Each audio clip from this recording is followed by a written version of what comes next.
ये क्वेश्चन लिखा हुआ है, दो सूक्ष्म गोलों में से प्रत्येक पर 10 की पावर 5 इलेक्ट्रॉनों की कमी है और इनके बीच की दूरी 1 मीटर हो तो लगने वाले वैद्युत बल की गणना कीजिए।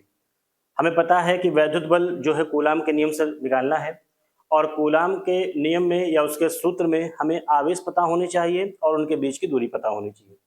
बीच की दूरी आपको दे ही रखी है 1 मीटर, दो गोले हैं इस टाइप से मान लिया, ठीक है, और इनके बीच की दूरी जो r है वो 1 मीटर दे रखी है, लेकिन इन गोलों पर आवेश नहीं बताया है। उसके लिए ये बताया है कि प्रत्येक पर 10 की पावर 5 इलेक्ट्रॉनों की कमी है। अब देखिए थोड़ा सा थ्योरी में हम लोग आते हैं। हम लोगों ने देखा था कि अगर कोई भी यहाँ पर कोई एक पदार्थ है जो क्या कर रहा है, अगर ये इलेक्ट्रॉन को क्या कर रहा है, निकालता है, तो इलेक्ट्रॉन को निकालने का मतलब ये क्या निकाल रहा है अपने पास से, माइनस, तो ये कैसा हो गया था, धनावेशित, ठीक है। और अगर ऐसे ही कोई चालक बी था जो इलेक्ट्रॉन को क्या कर रहा था, ग्रहण, तो ये क्या हो जाता था, ऋणावेशित, ठीक। इतनी बात हमें ध्यान है।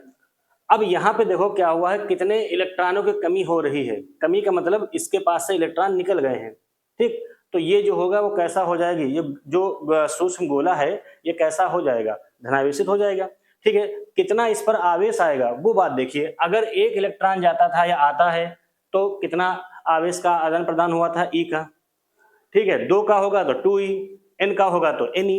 तो यहाँ पर देखो इलेक्ट्रॉनों की संख्या कितनी है, 10 की पावर 5। तो हम यहाँ पे लिखेंगे प्रत्येक सूक्ष्म गोले पर आवेश। हम पहले आवेश की बात करेंगे कि दोनों पर कितना कितना आवेश है। Q बराबर क्या लगाओगे, Ne। n क्या होता था, इलेक्ट्रॉन जो आए या गए हैं, और E क्या होता था, इलेक्ट्रॉन पर आवेश। बताओ कितने इलेक्ट्रॉन गए हैं, कितने इलेक्ट्रॉन की कमी है, 10 की पावर 5, और एक इलेक्ट्रॉन पर जो आवेश होता था वो हमें पता ही है। एक इलेक्ट्रॉन पर जो आवेश होता है वो बताया था -1.6 गुणा 10 की पावर -19, ठीक। इसका अगर हम परिमाण लें तो 1.6 गुणा 10 की पावर -19, तो यहाँ पे 1.6 गुणा 10 की पावर 19, तो यहाँ कितना आ जाएगा, -14। इतने कूलाम आवेश की बात है एक गोले पर। पहले गोले पर कितना ही आवेश है, 1.6 गुणा 10 की पावर -14। दूसरे पर भी कितना ही आवेश है, 1.6 गुणा 10 की पावर -14, ठीक है। अब आपको दोनों पर क्या पता हो गया, आवेश, और आपको क्या पता हो गई, दूरी। तो लगने वाला जो वैद्युत बल है कूलाम के नियम से, तो वैद्युत बल F बराबर 9 गुणे 10 की पावर 9 इंटू Q1 का मान गुणे Q2 का मान बटे में बीच की दूरी 1 का वर्ग, ठीक है। चलिए पहले घातों देख लो, 14 14 हो गया, माइनस का 28, 9 चला गया, 10 की घात -19 बचा, 1.6 है और गुणे में 9 है, नीचे 1 का वर्ग तो 1 आ गया, दशमलव हटा दो, नीचे 2 जीरो बढ़ा सकते हो आप, ठीक है।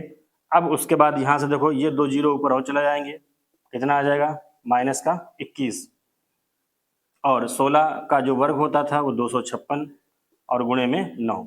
चलिए 9 से गुणा कर लो, 9 छक 54 के 4 हासिल है 5, 9 पना 45 और 5 50 हासिल है 5, 9 दूनी 18, 18 और 5 23, और गुणे 10 की पावर -21। अब देखो दशमलव उठा के यहाँ पे ले आओ, एक अंक बाद 2.304, कितना अंक खिसकाए हो आप, दाएं से बाएं कितना खिसकाए हो, 3 अंक, तो इधर प्लस का हो जाएगा 3, तो 2.304 गुणे 10 की पावर 21 में से 3 चला गया, कितना बचेगा, 18। तो F बराबर इतने न्यूटन का आ जाएगा। अपन कैसे क्वेश्चन को किया है, इसमें देखो बताया क्या, इसमें कहा कि दो सूक्ष्म गोले हैं और उन दोनों गोलों पर कितने इलेक्ट्रॉनों की कमी है, 10 की घात 5 इलेक्ट्रॉन, ये इलेक्ट्रॉनों की संख्या है जो गई है इसके पास से, निकल गया है सूक्ष्म गोले में से।